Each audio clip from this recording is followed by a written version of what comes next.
Quiet thoughts and quiet dreams, quiet walks by quiet streams, and a window that looks out on Corcovado. Oh, how lovely.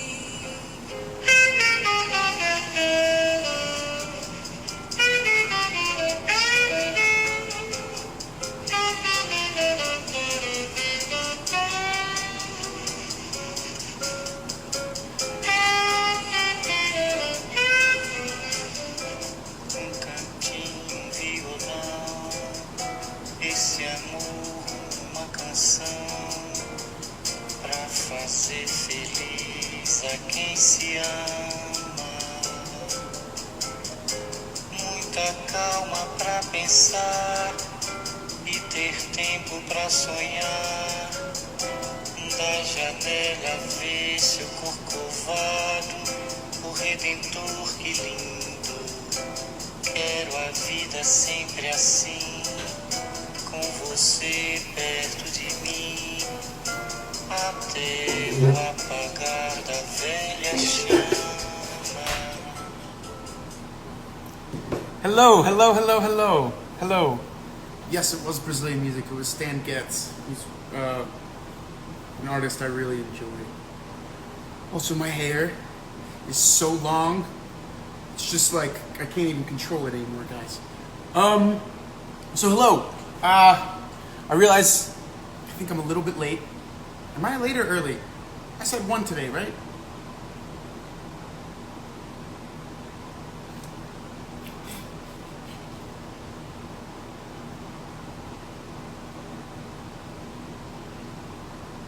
Yeah. Hi, Alberto. Hi. Let it live. Let the hair live. I am late, Anna Cat Fernandez, but I have a good reason. Yeah, Corcovado. It's a good song. So, I was late because I was reading the foreword that was written by Toni Morrison, and frankly, I felt it was so important that I'm going to read it to everyone, if that's okay. Is that cool? Because when I was reading this book, I noticed a lot of things, and then Tessa and I started having discussion, and she was like, "Did you read the foreword?" And I hadn't yet. So she was like, "I think you really should. I think it really puts the book in a solid perspective and understanding of what Toni Morrison's hopes were, and also a really interesting perspective from the artist speaking about her novel." Give me 1 second. I'm going to turn my air conditioning on.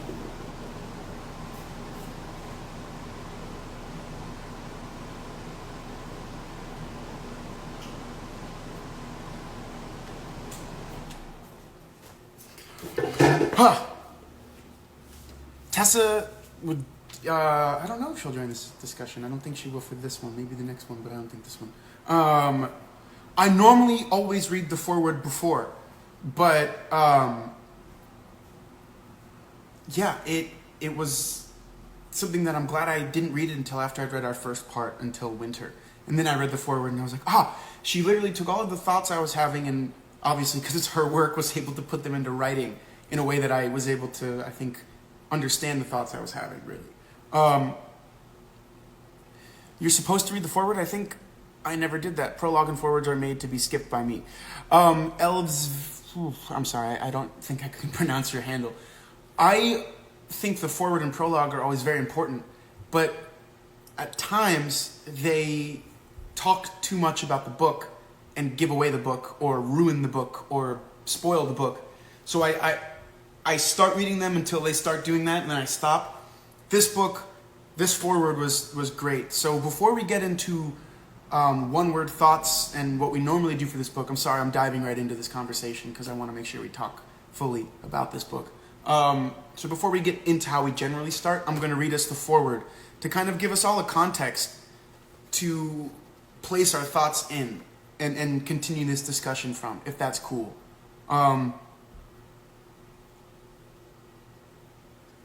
The foreword after is a good idea, but sometimes I think it's really good to read it before. And the problem is that changes book to book.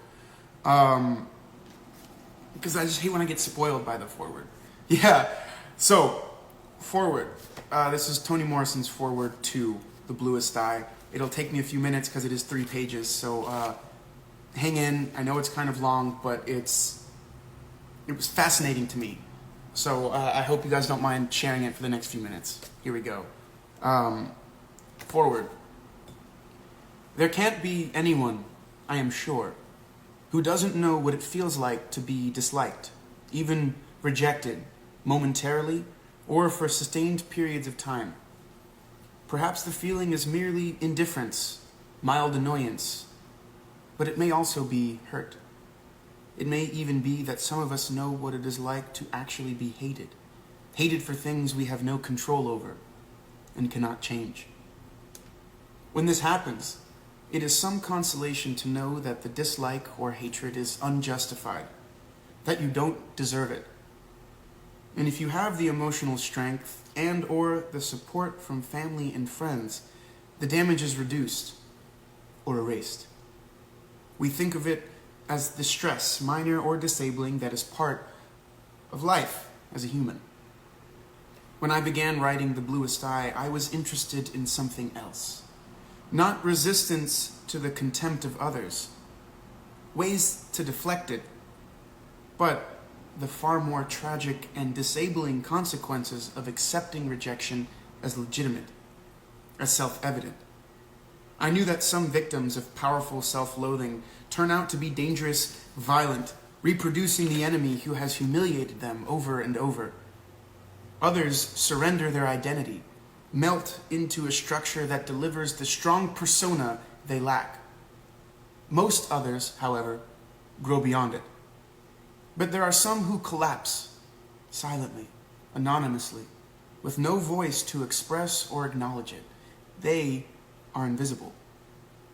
The death of self-esteem can occur quickly, easily in children, before their ego has legs, so to speak.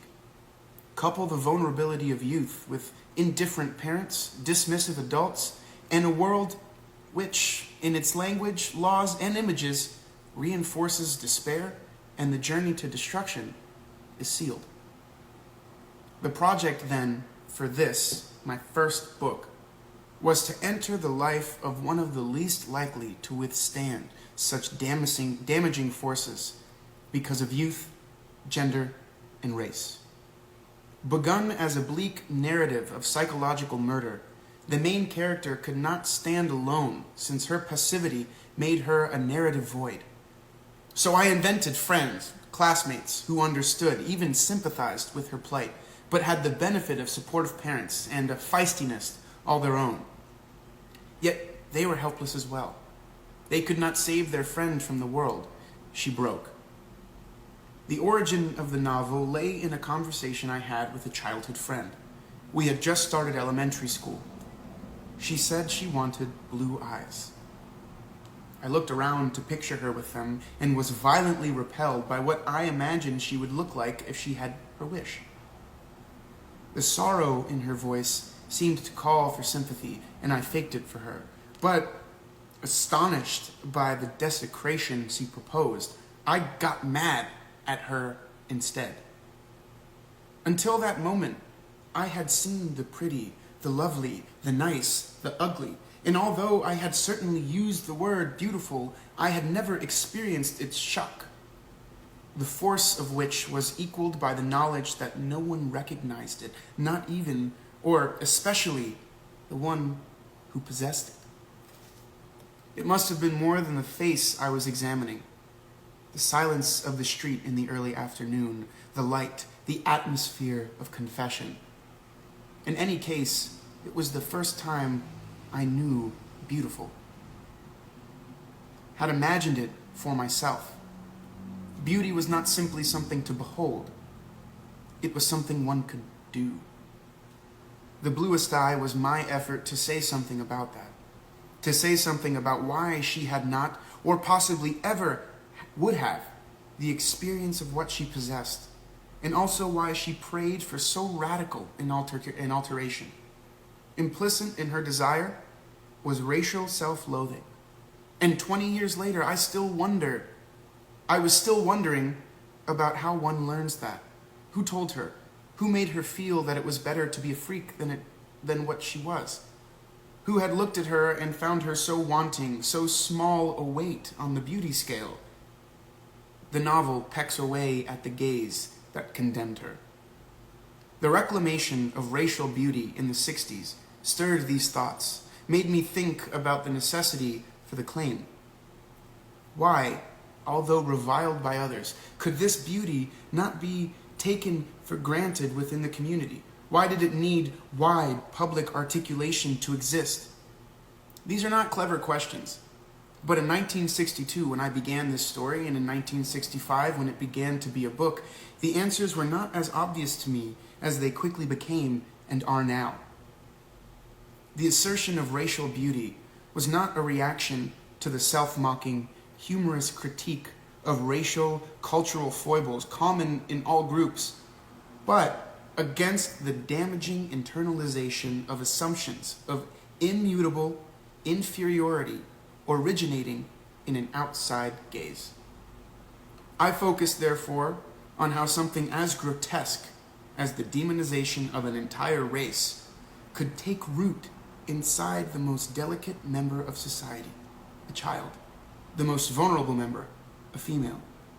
In trying to dramatize the devastation that even casual racial contempt can cause, I chose a unique situation, not a representative one.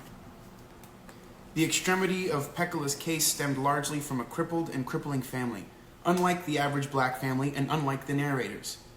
But singular as Pecola's life was, I believe some aspects of her woundability were lodged in all young girls.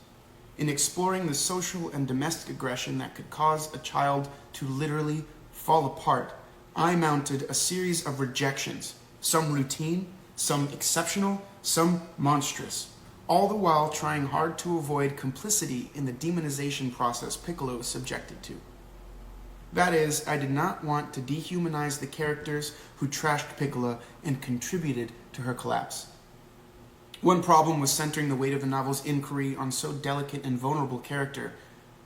A character could smash her and lead readers into the comfort of pitying her rather than into an interrogation of themselves for the smashing.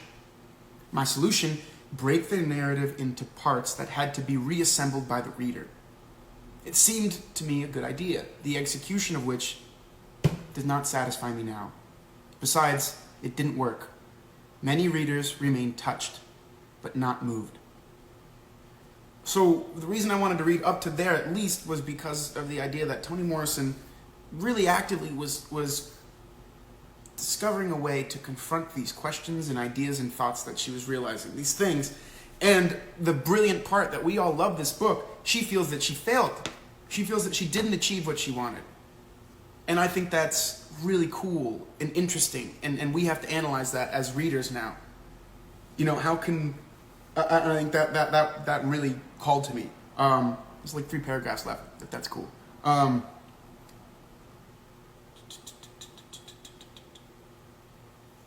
The other problem, of course, was language. Holding the despising glance while sabotaging it was difficult. The novel tried to hit the raw nerve of racial self-contempt, expose it, and then soothe it, not with narcotics, but with language that replicated the agency I discovered in my first experience of beauty. Because that moment was so racially infused, my revulsion at what my school friend wanted, very blue eyes and a very black skin, the harm she was doing to my concept of beautiful. The struggle was for writing that was indisputably black. I don't yet know quite what that is, but neither that nor the attempts to disqualify an effort to find out keeps me from trying to pursue it. My choices of language, speakerly, oral, colloquial, my reliance for full comprehension on codes embedded in black culture, my effort to effect immediate co-conspiracy and intimacy without distancing explanatory fabric, as well as my attempt to shape a silence while breaking it, are attempts to transfigure the complexity and wealth of Black American culture into a language worthy of culture. Thinking back now on the problems expressive language presented to me, I'm amazed by their currency, their tenacity. Hearing civilized languages debase humans, watching cultural exorcisms debase literature, seeing oneself preserved in the amber of disqualifying metaphors. I can say that my narrative project is as difficult today as it was then.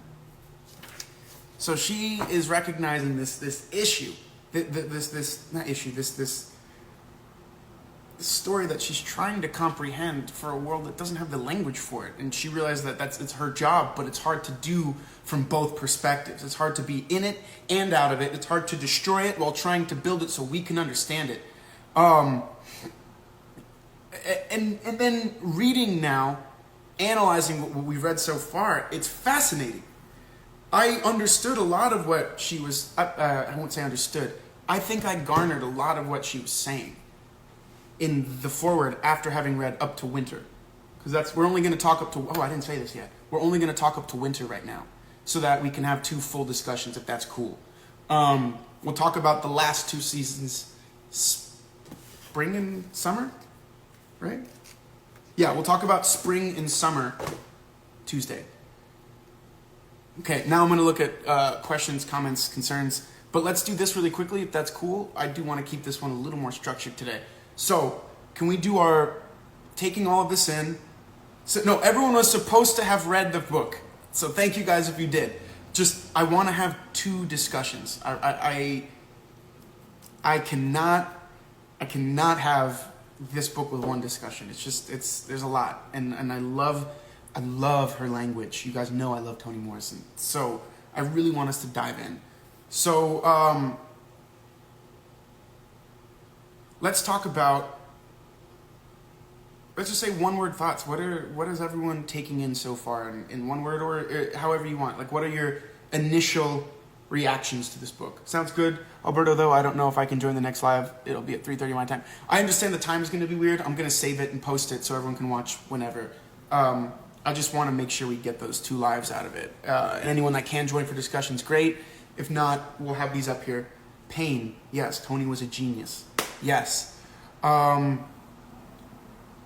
Okay, I can tell you how winter ends so that everyone can kind of remember.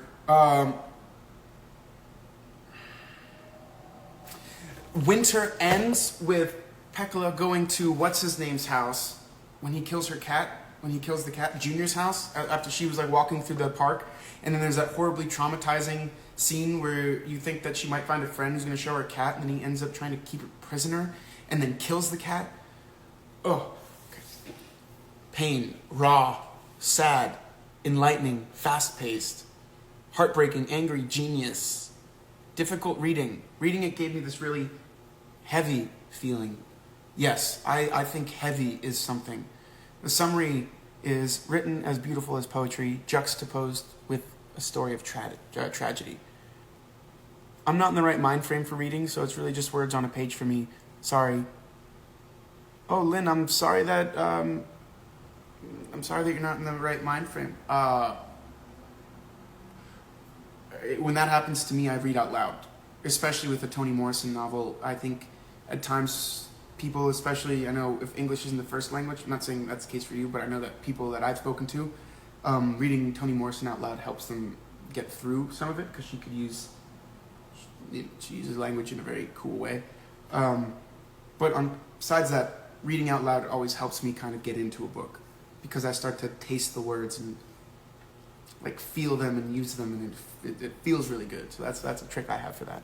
Heartbreakingly sad. First part was easy to read. I suffered through the second part. Thought-evoking, educational, powerful. Morrison's use of language is phenomenal. Such a sad scene it was. Honestly, to me, can we talk about this book forever? Because make me feel so sad. Some parts are rude, powerful. I learned a lot from this book. Interesting perspective. So weird to read this book because I wanted to read it fast, but I had so many feelings. Yes, I love this book, really, but context disturbed me. Feel sad, extremely sorry and angry, not able to help the kids in their caged world. Hard read, but beautifully written. Awful. How can a kid do that to another kid? I think those are the questions we're supposed to be asking. How can a kid do that to another kid? We have to start to analyze. I think one of the things that she says in that foreword that we just read, and now, is we have to analyze the systems that are creating these issues. The system that is having children misunderstand and unable to recognize their own beauty. I thought it was really sad. Actually, I don't know if any of you guys watch Dear White People, but it's one of the shows Tessa and I started recently, and there's one scene where one of the characters, they're looking at dolls, and one goes, I want the pretty doll, you can have the ugly doll, and she hands her a black doll. And the girl who's black looks at the doll, and it was actually like a beautiful moment from this young actor, but she recognizes the doll as familiar, but then because of the implication that it wasn't the cute doll, she herself was repulsed from it in a way. It's so sad. And I agree, this is a hard read in that sense, an emotionally hard read to take in, to understand, and then to try to recognize the systems that we're a part of. That in all of these things, I agree, exhausting to read, so much to absorb. Waiting is amazing. Put you in every word that she wrote. Exactly. There are some parts to it where I feel like it's something deep, and I should feel enlightened. But instead, I feel curious what it may mean. Interesting.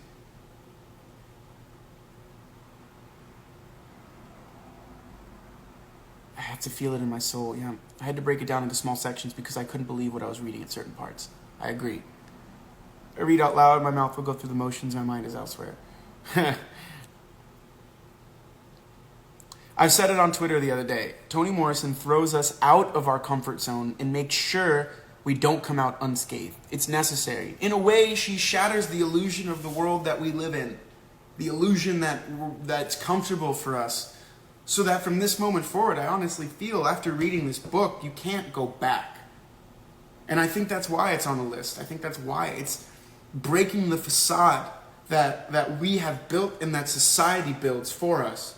And it forces us to peer through those and confront the world in which we live, and for us to recognize that we play an active part in keeping it this way, in making one world with many universes that every person lives in individually. And I love her work. And Kelsey, that's a beautiful way to say it. She throws us out of our comfort zones and makes sure we don't come out unscathed. And I felt in a very weird headspace this week, so sitting down to read was difficult. It took time to process this book. I had to sit with the uncomfortable feelings that arose, but I felt it was important to do just that. Yes, Emily and I challenge anyone that didn't feel a little uncomfortable at certain points reading parts of this book. Even if it was, I don't know. I don't want to qualify it, but yeah, I definitely felt uncomfortable. I felt sad. I felt a lot of things. I'm trying to find the few little notes I was able to take because my pencil broke.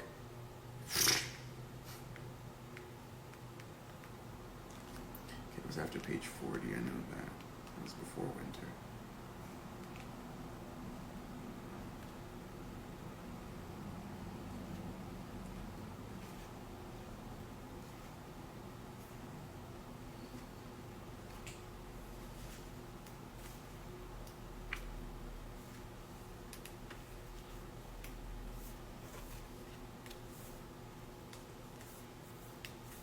Sorry, I'm looking for a quote. I realized I kind of just went MIA for a sec. Where is it? Here we go.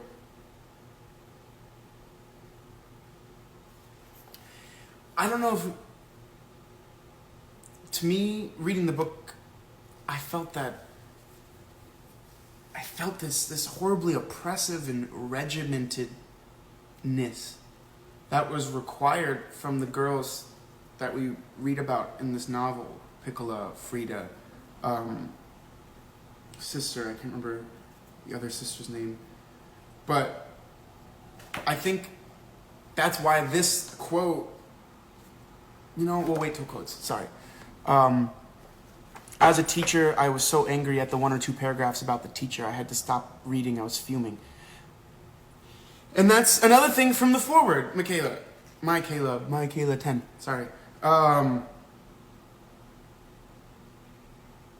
When she talks about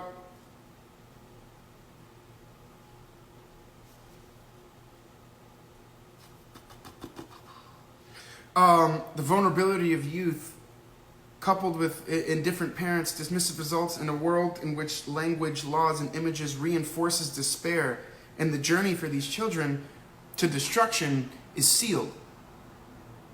And she talks about the fragility of youth, the vulnerability of the time, and then especially it just like, we have such an ability as people and older people that kids can look up to create a positive space where they can grow and explore and be creative and attempt to understand. But we also have just as much an ability to be closing and negative and destructive. And I think that responsibility is very heavy, and we all carry it as we get older, as we become more comfortable with our voices, and she talks about that. And that's essentially what this book is about, the destructive power we all have, and the destructive power of the system that's been in place, and how we all have to work so actively to dismantle it. I know she said in her foreword that she felt that this book didn't achieve that, but I was talking to Tessa about this. I was like, maybe the time wasn't ready for the book.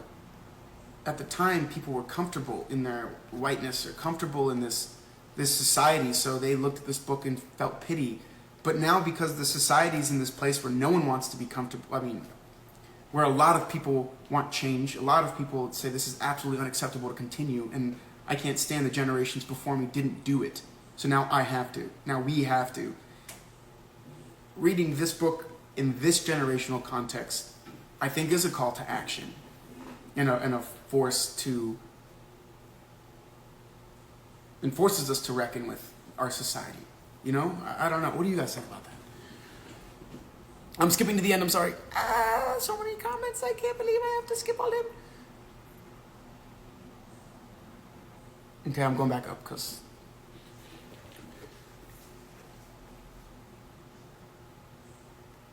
okay, I'm just catching up on comments. Glad you recommended it. Well, I'm glad you enjoyed it. I think the words can be so powerful and so damaging at the same time. What is said can be so hurtful and physically hurt. Yes, and I think emotional pain doesn't scar the same way. It scars, but it's so easily reopened. Emotional pain. It's crazy. Or it's like not really scarred, it's just like, I don't know. It's a book that makes us open our eyes to reality and pain, and she blows the bubble we lived in before we read the book. Seeing a lot of people saying they haven't been in their best headspace lately. Guys, it's okay. Remember that it's still a very difficult time for thousands of reasons, so feeling that is okay. My pencil broke. I don't know. It's one of those mechanical ones, so like it's supposed to twist out, but stupid. Welcome to the life of a teacher complaining about her stationery. It was lost or broken. That's funny. Yes. Well, Mila, you're welcome. She's one of my favorites, and we've read a few other books, so I recommend all of hers. Anything she's written, you'll enjoy it.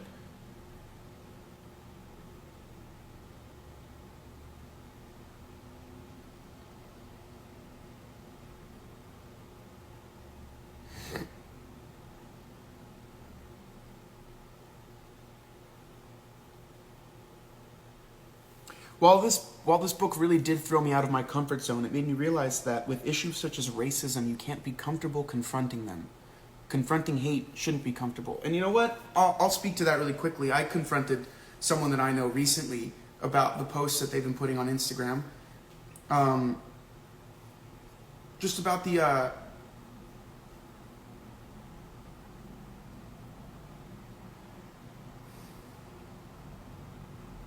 for lack of a better word, the amount of disinformation that was coming from this person who I felt had the opportunity to be saying a lot. So I attempted to confront them, just not confront them even, just to open a dialogue, to better understand their views, and to hopefully, have a conversation, present them with some views and facts, real statistical facts, not just opinions. And maybe we could at least begin the dialogue to searching for the best solution. But it wasn't comfortable, and I still feel bad about it, even though that person shut me down and said I was comfortable with my opinions, but didn't feel that a conversation was valuable. And I feel bad as if it was my fault. It's not, and that person's totally valid in whatever they feel, but I felt very disappointed that the conversation wasn't even going to happen. But I was more uncomfortable with the confrontation. And that was one of the few times that I felt it as strongly, and I agree. Thank you. You're making me realize that I shouldn't feel comfortable in that. I should feel the way I'm feeling. And to talk to Rita's point, guys, the world is not the world we've been taught that we've been living in. And we're all going through this like mass awakening to the society we live in. And a lot of us are trying to cope with that and understand. And then not only do that, actively do what we can using our privilege and power to change that, to make the world better so that our kids don't have to sit here 30 years from now and say, great, I'm protesting the same thing my grandparents protested.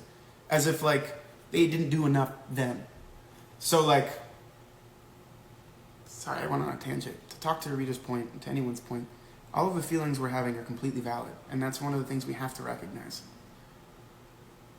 It's okay to feel upset. It's okay to feel lost. It's okay to feel hurt. It's okay to feel mad. It's okay to feel mad at yourself. It's okay. All of your feelings are valid. It's where you take that energy and where you put it that really matters. If you're taking that uncomfortable, lost, fearful energy and you're putting it in a wall to build up around you, to further lock out those things, that might not be as beneficial as feeling it, taking it in, reveling in it, sitting in it, letting it hurt, letting it be awkward, and then using that to fuel whatever you want to do with it, to change, to be active. Those are the things we have to use that as fuel. Yeah, just epic. So I understand about having a support system could help rather than coming from all sides. So heartbreaking that a mother would look at her newborn child and think she was ugly. Piccolo is getting this shit from everywhere. She is. It's okay to feel unsure about yourself, but everyone, it's perfection. It's personal. No safe place for Piccolo. And that's what Toni Morrison's talking about, Annie. She's talking about that idea that for some, it's actually easy to see the road they go down because of the lack of support. And if, we sometimes don't realize that we as adults, as people who kids look up to, have such a responsibility. Because kids in turn, even if it in such small part, have a responsibility in other kids. I hate how people sometimes treat kids. Every single human on this planet has worth. If we all saw the world through the eyes of a kid, a lot would be better. Because children don't have yet all the ways to process what's going on around them. And unfortunately, the most vulnerable ones are the first to acquire those tools. They have to go faster, unfortunately, yeah. I think physical pain is something you get over with time, but emotional pain is like a scab that just keeps getting picked at. Thank you, Jordana. That's exactly what I was trying to say. Yes. The way she would build certain characters up as better than, and then show you how cold they were, really tore into me.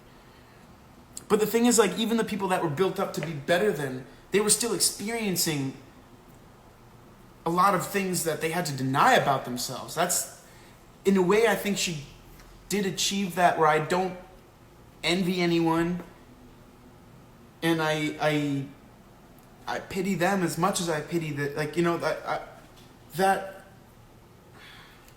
internalized hate really, really hurts me. I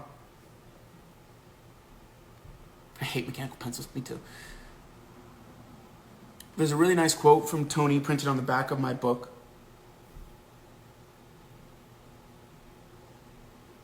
Where she says the initial publication was like Piccolo's life, dismissed, trivialized, misread, and it has taken 25 years to gain for her the respectful publication this edition is. Wow.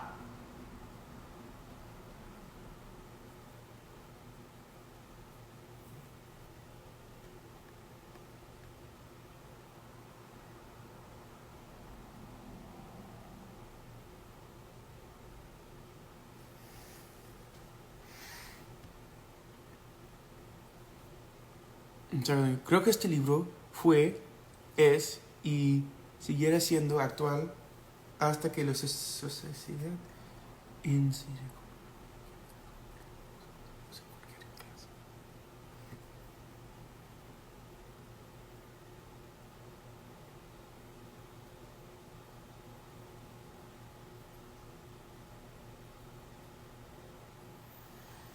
Y Sara, um, yo creo que también que cada año que este libro está, y cada año que nosotros no tratamos de cambiar lo que tenemos, o la sociedad, cada año que pasa, este libro se mejora. It gets better. But not just that, perdóname, porque a veces en español yo no tengo vocabulario para decir lo que quiero, como puedo decir en inglés, pero yo creo que me entiendes. Y si no, dime. Reading about kids is so hard in this book. I think it's really interesting too that it is children, because in a way it forces us to like strip away societal things, because maybe not, I don't know. I think I'm speaking too much from privilege here, but yeah, I'm gonna stop talking.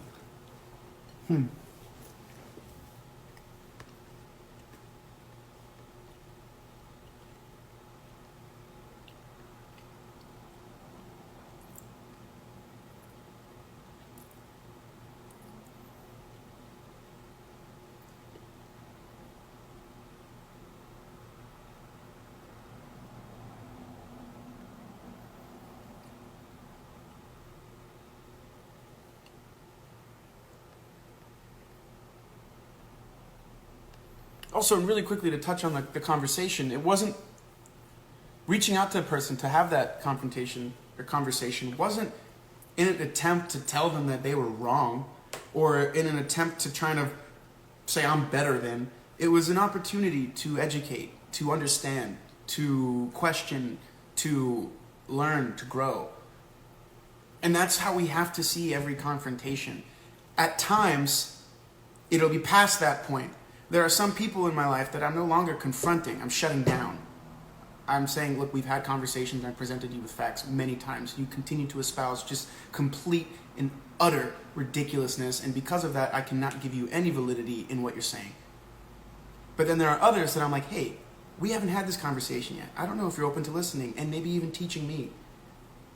And that's, you have to always approach every conversation, even if you feel morally correct, to try to learn and understand, because only then does that person really feel that you're trying to do so, and that they feel comfortable in accepting the idea that maybe they're not correct. If you come from this, I've got the righteousness, truth behind me, it doesn't matter what you're saying. You know what I mean?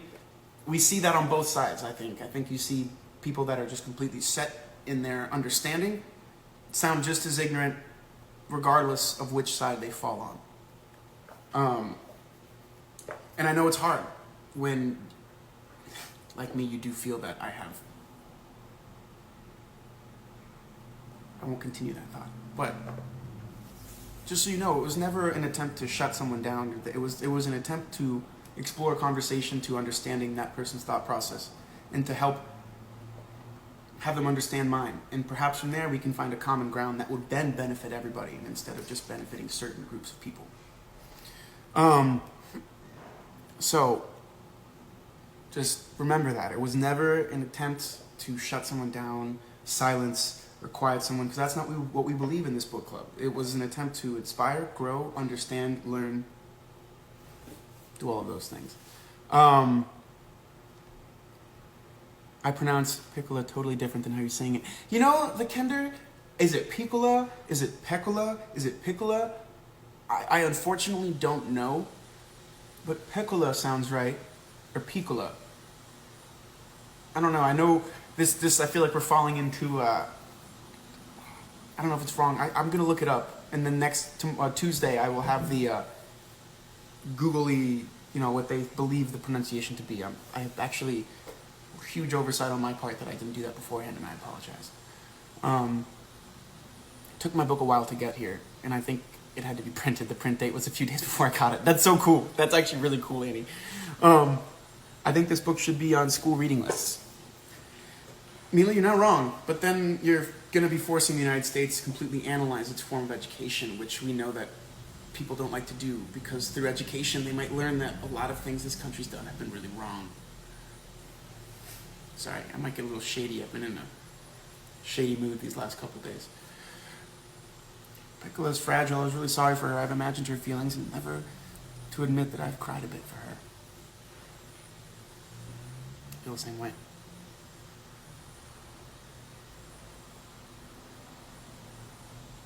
Am I talking too fast?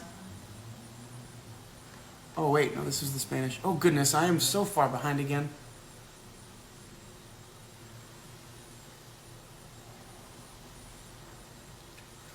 Joanna, yes, approach it as a conversation and an opportunity to learn on both sides rather than a confrontation. But because it is confronting someone about what they believe, it's hard. It's hard to change what people believe, and that's why you can't go in with that desire. For me, I go in with trying to crack the facade. I want to put a pebble in their shoe that forces them to question with every step, my way of thinking is actually uncomfortable. You got that idea in my mind that this is actually unfair to a lot of people. And I'm not an unfair person. So why do I support these unfair ideas? You know, it's not about hitting someone over the head with knowledge. It's about placing pebbles of ideas in their shoes so that they can't walk without thinking, maybe. Because those ideas grow. And that's why we have this book club. And that's why it's so important. Because ideas cannot be stopped. Once they're in there, they grow like a weed. They wrap themselves around your thoughts. They entrench themselves in your brain. And you can't get them out. Ideas are the most powerful things in the world. And that's why every conversation is an opportunity. Because ideas seep in. So if we look at it like that, it's really, I think it helps.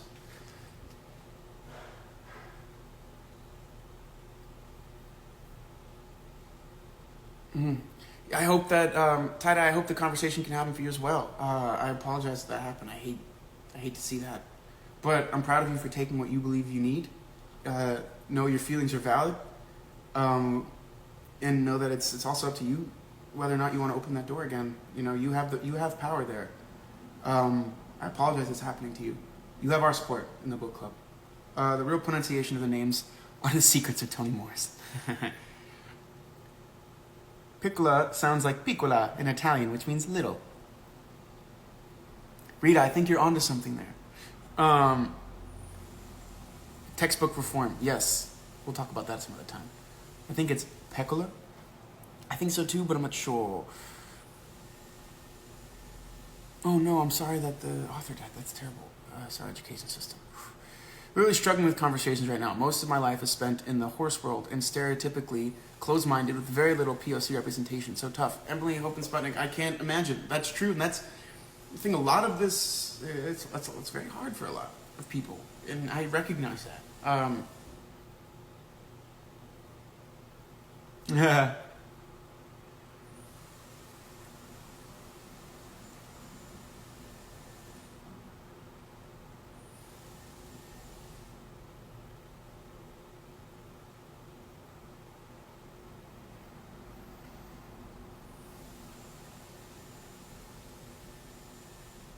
Hey, that's a great thing. One of my favorite mantras is it's not right and wrong, it's pros and cons. If you suggest someone is right or wrong, you're often met with hostility, but showing pros and cons can help open minds. Thank you. Ideas are the spark of hope that will light the first and will burn ignorance down. Rita, that is beautifully eloquent. In this book club, conversation and debates are key. I love that. We learn from each other. We're here with open minds. Exactly. Yeah, Rita killing us with the quotes.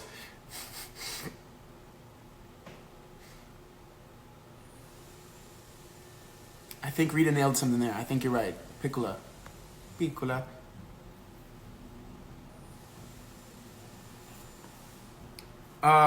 We have about 10 minutes left.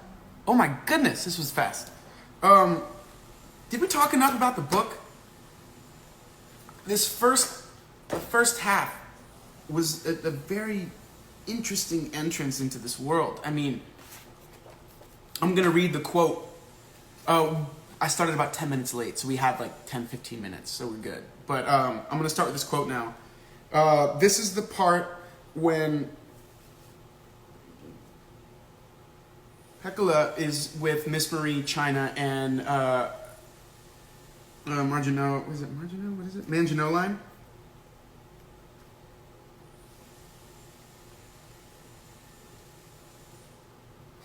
Oh, and there are two things that I want to read actually close to each other. So one is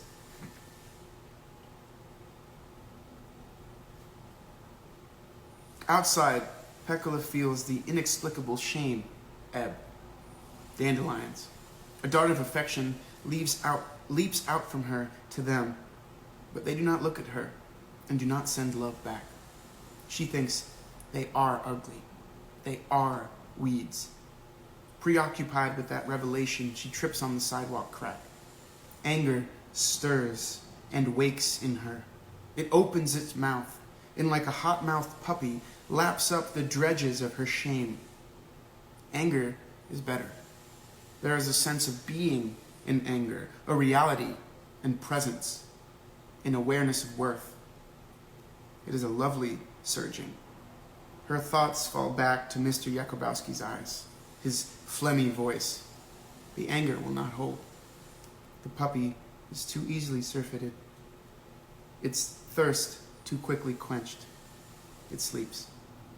The shame wells up again, its muddy rivulets seeping into her eyes. What to do before the tears come? She remembers the Mary Janes. I felt so bad for her in that scene. But how that anger gives her presence. That anger gives her place. There's something that Toni Morrison's commenting on there, and I think it's really powerful to see it that way, to see anger as an ability to recognize oneself in that sense. Interesting. And then later on, all three of the women laughed. Marie threw back her head from deep inside her. Her laughter came like the sound of many rivers, freely, deeply, muddily, heading for the room of an open sea.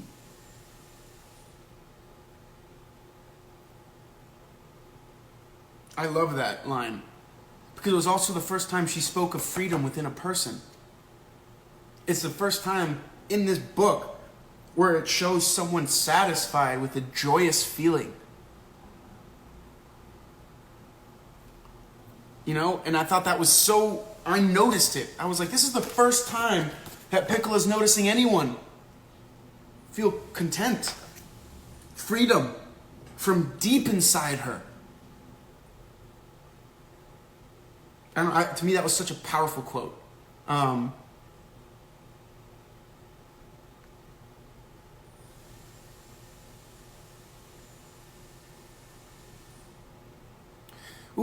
Northern Elise, yes. Does anyone have thoughts on the waterfall imagery? It's used quite often. I will have notes for that next time, because that's cool. You're right. Well, I think waterfall is flowing water, but also a lot of power, force, but beauty. Interesting.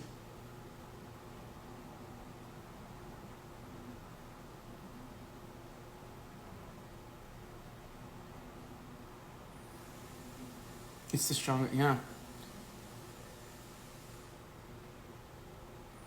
There is really nothing more to say except why.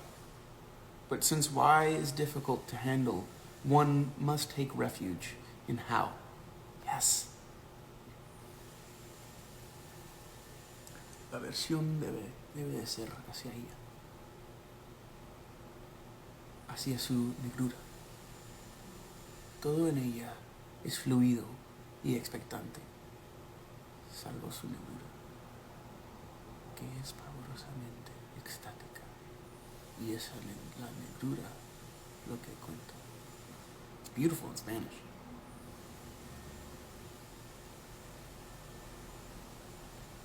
What made people look at them and say, ah, but not for me?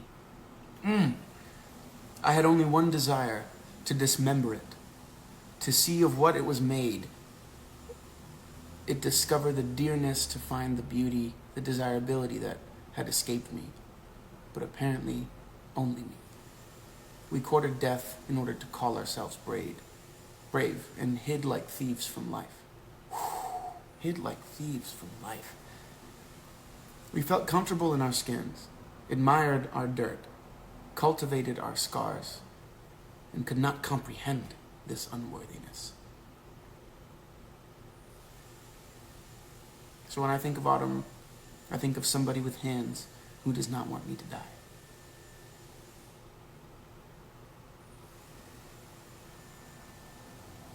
Oh, Thina, that quote broke my heart. Then Piccola asked a question that had never entered my mind. How do you do that? I mean, how do you get somebody to love you? But Frida was asleep, and I didn't know. Whew.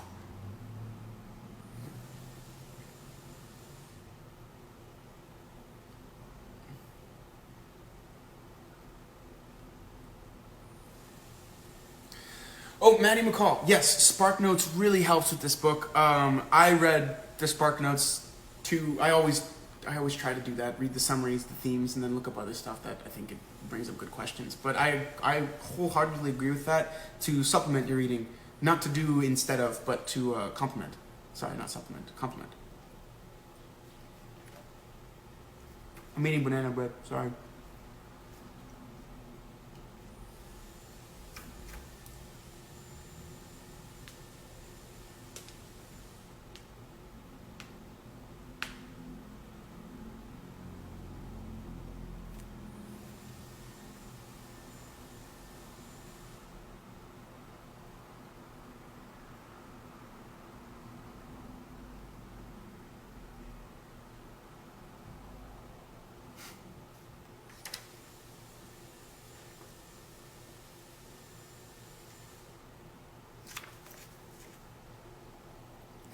Banana bread, share with the class. Sure. Please, guys, help yourselves.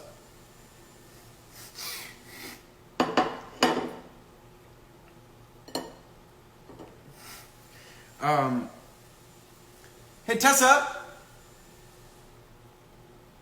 T? Do you remember that quote I wanted to share?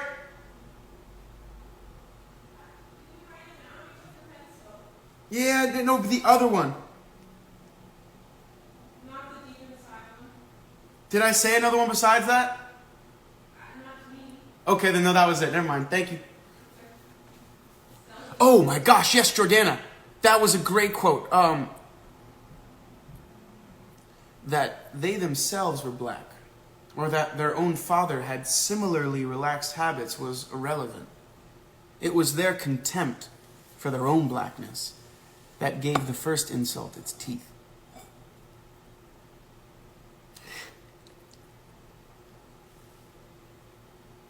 Oh, well, hello, new member. Welcome. And yes, I suggest reading it as soon as you can. It's amazing. Thank you for joining. I hope you stay and keep reading along. If you can finish the book by Tuesday, that would be lit. I recognize that this book could be done easily, but also depends. It is heavy. So you might need a day or two in between to continue. But thank you for joining.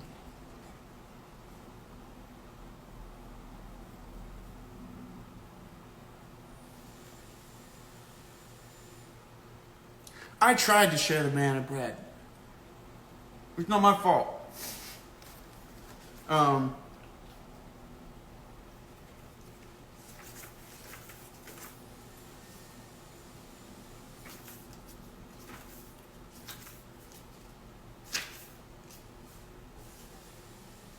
Okay.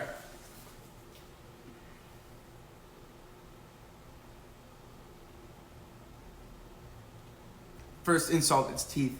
They seem to have taken all of their smoothly cultivated ignorance, their exquisitely learned self-hatred, their elaborately designed hopelessness, and sucked it all up into a fiery cone of scorn that had burned for ages in the hollows of their mind, cooled and spilled over lips of outrage, consuming whatever was in its path. They danced a macabre ballet around the victim, whom, for their own sake, they were prepared to sacrifice to the flaming pit.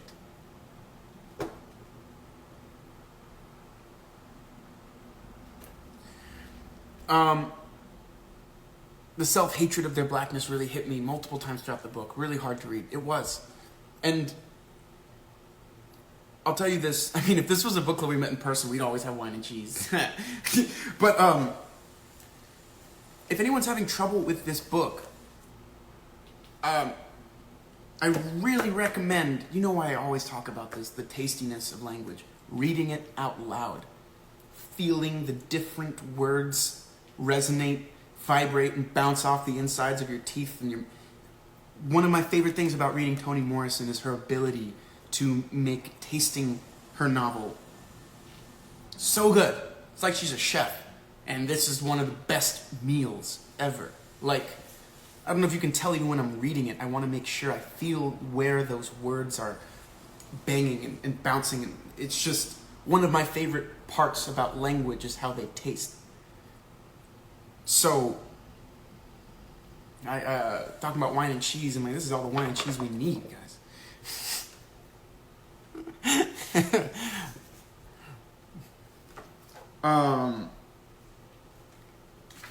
She just has such beautiful, any page.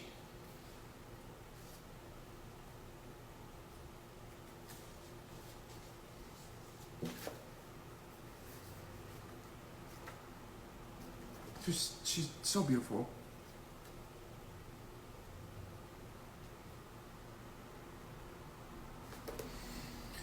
Can you be drunk from a book?